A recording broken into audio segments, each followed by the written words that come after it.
Serie Dios y el hombre. Hola, ¿cómo están en este día? Presentamos el devocional Estudiando la Palabra.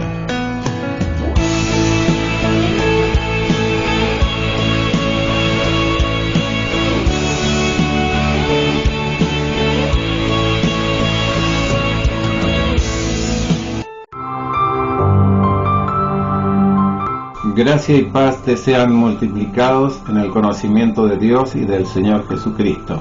1 Pedro 1:2. Agradezco a Dios por tu vida y tu paciencia ante las irregularidades en la continuidad de los devocionales diarios. Te solicito oración a mi favor. Dios te bendiga y prospere en todas las cosas. Comparto esta palabra creyendo que será de bendición para ti y para todos los que están contigo.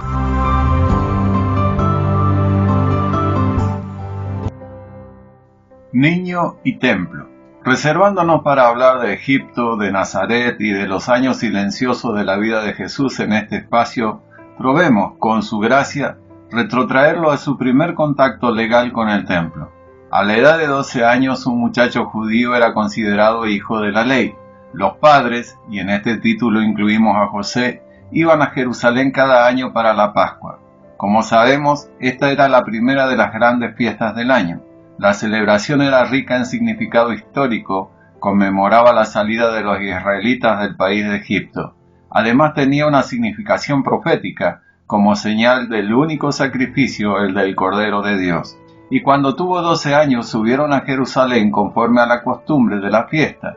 Al regresar ellos, acabada la fiesta, se quedó el niño Jesús en Jerusalén sin que lo supiesen José y su madre. En nuestro tiempo este caso parece inverosímil, pero sabemos que los peregrinos viajaban en caravanas, a veces formadas por vastos grupos. Además, José y María no habían visto nunca a Jesús actuar independientemente de ellos. Así fue que dejaron Jerusalén con su grupo, no dudando jamás que el niño estaba en compañía de otros muchachos que retornaban también a Galilea. Anduvieron camino de día. Llegando al atardecer hicieron el penoso descubrimiento de que Jesús no estaba con ellos. En la prisa por no perder la oportunidad de regresar con la multitud religiosa, no se habían fijado que la persona más importante no estaba con ellos.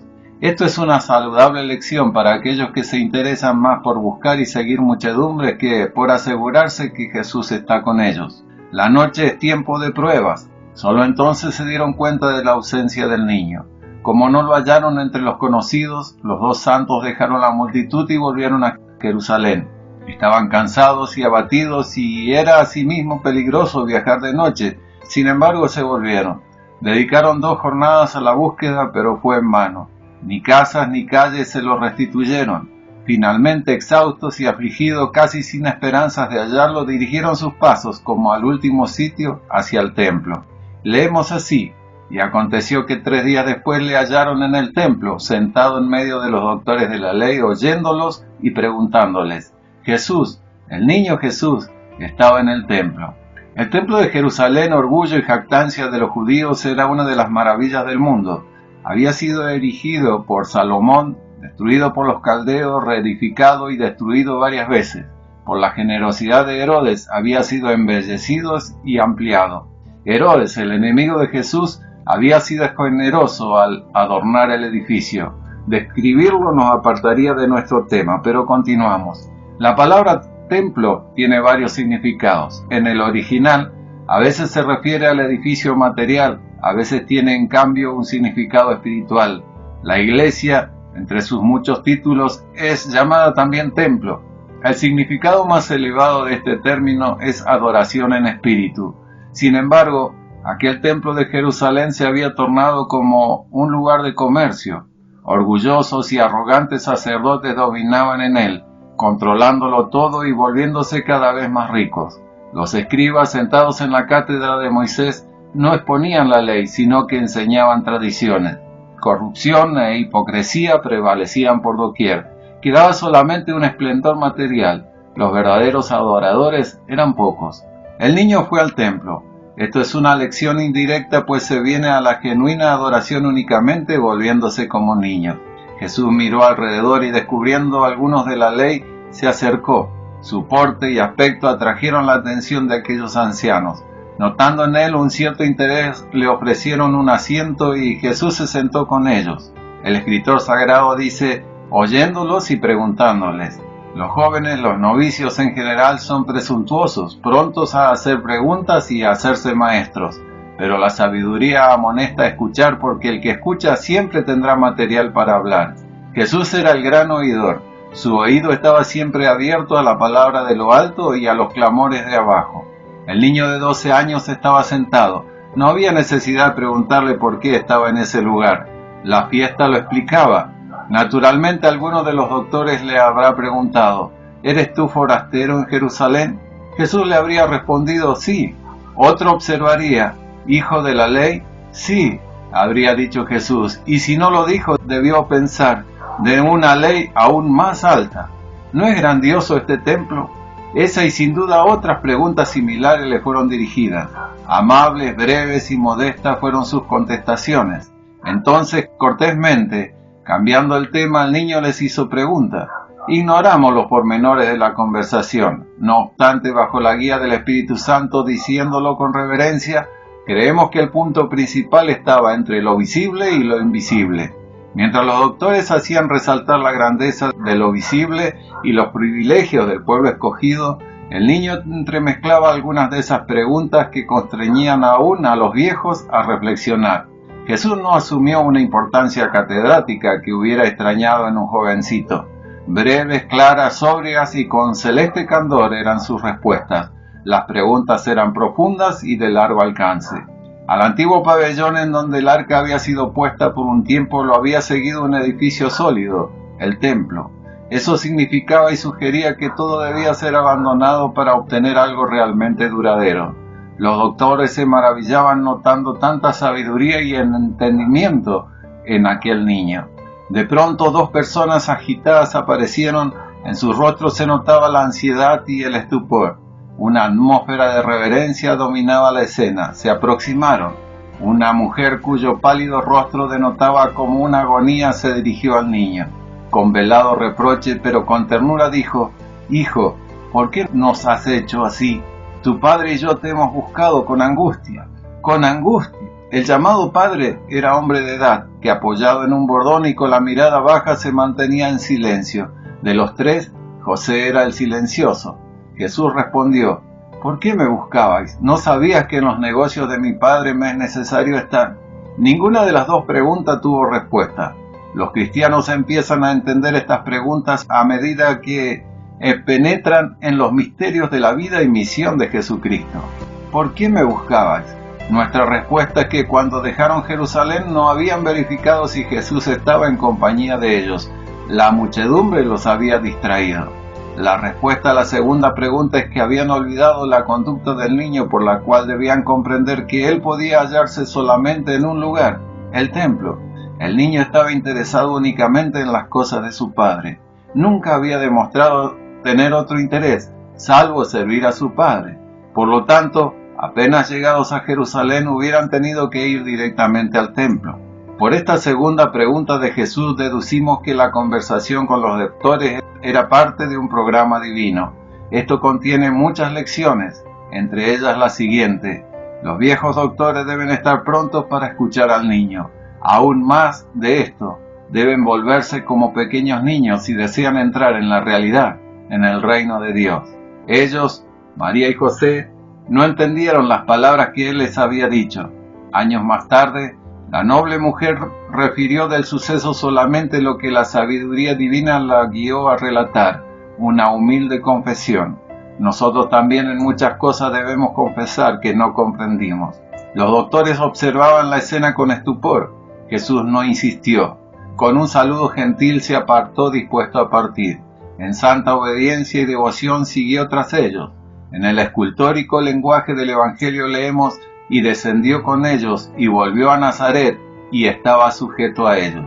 Él, pequeño siervo, le fue sujeto, y su madre, preciosa mujer, guardaba todas estas cosas en su corazón.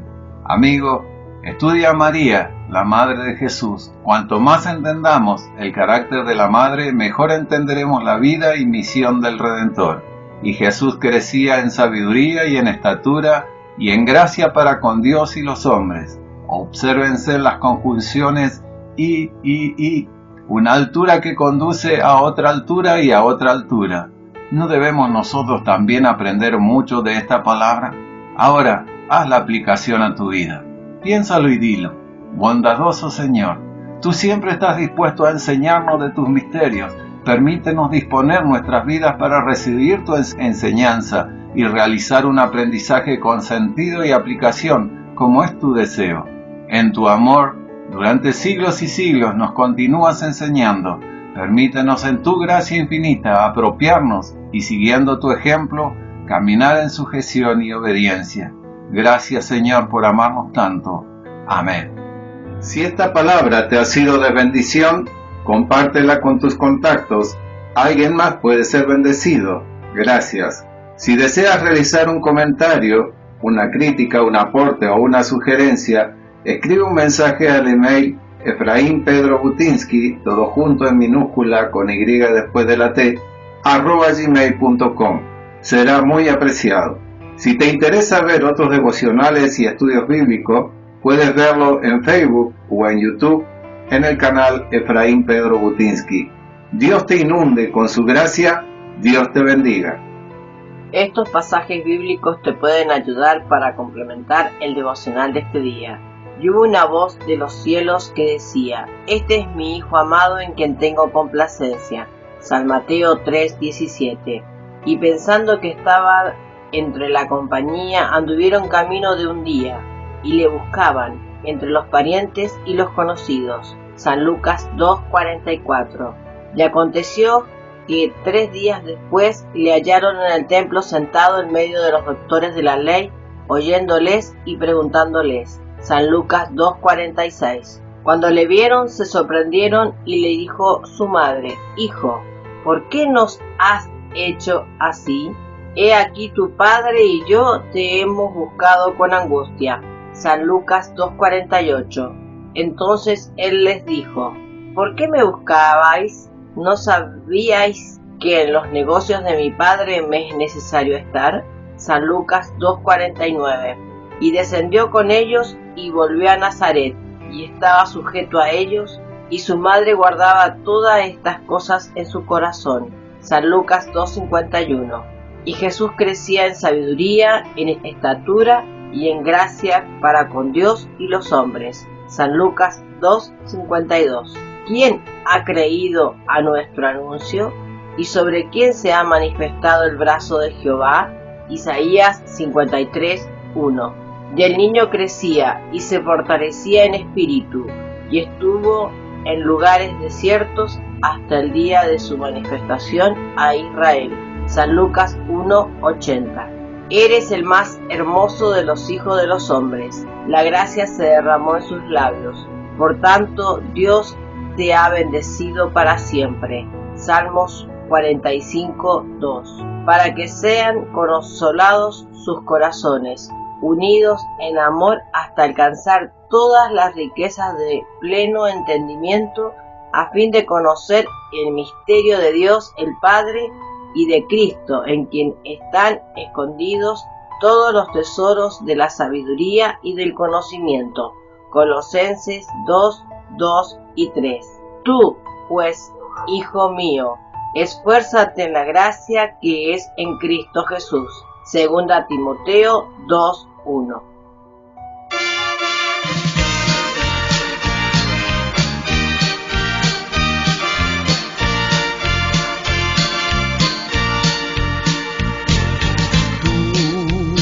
Esfuérzate en la gracia del Señor Jesús, enarbolando la bandera de la cruz. Sé fiel soldado y agrada a tu Señor, sin enredarte en este mundo tentador. Tú, esfuérzate en la gracia del Señor Jesús, guardando siempre la doctrina de su luz, como una perfecciona tu saber y el mundo en ti verá a Dios y su poder. Pon tu mirada solo en el cielo, nada te impida ahí llegar.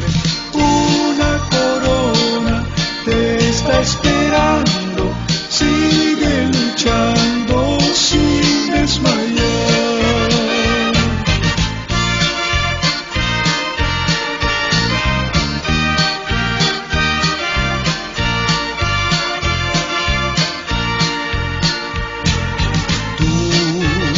Esfuérzate en la gracia del Señor Jesús, sembrando siempre la semilla de la cruz. No desanimes la verdad en proclamar que obscuridad podrá la luz encadenar. Pon tu mirada solo en el cielo, nada te impida ahí llegar. Una corona te está esperando, sigue luchando sin desmayar. Pon tu mirada solo en el cielo, nada te impida ahí llegar. Una corona te está esperando, sigue luchando sin desmayar. Sigue luchando sin desmayar.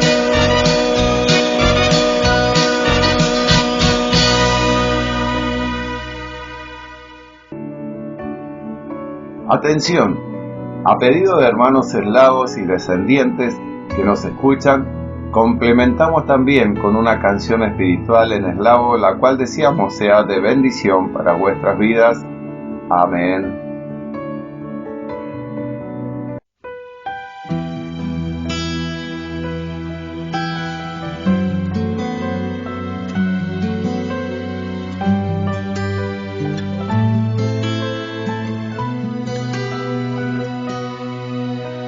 Знову серцем лину, Боже, я до Тебе у тиші. Ти назвав мене дитям і простив усі гріхи. Цього дати світ не може, і багатства всі земні, що здобув для нас на Голгофському хресті. Ісус, Твоє ім'я сильніше понад все. Ісус, я схилюсь перед Твоїм святим лицем. Ісус, Твоя кров змиває всі гріхи. Ісус, хвала Тобі. Славу неба залишив, гори ангелів святих, і прийшов цей грішний світ, щоби нас, людей, спасти. Не мовчатиму тепер і прославлю я того, хто звільнив мене і дав життя нове. Ісус, Твоє ім'я сильніше понад все. Ісус, я схилюсь перед Твоїм святим лицем. Ісус, Твоя кров змиває всі гріхи. Ісус, хвала Тобі.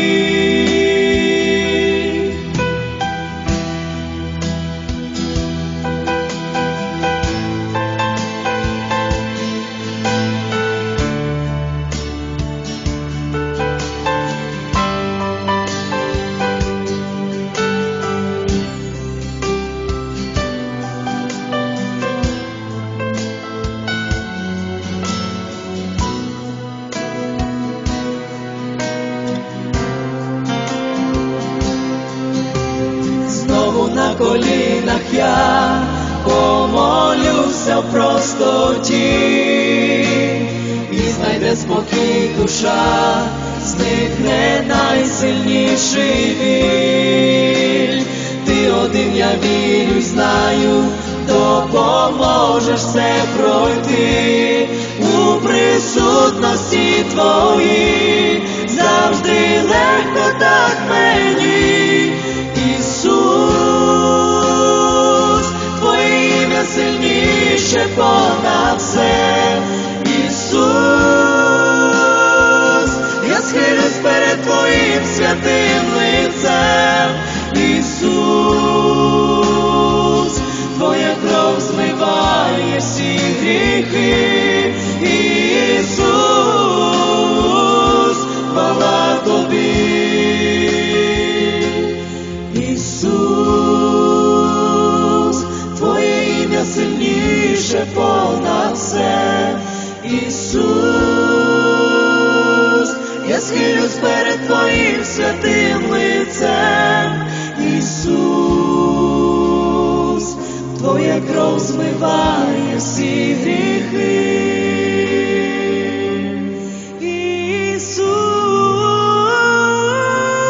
Ісус, хвала Тобі.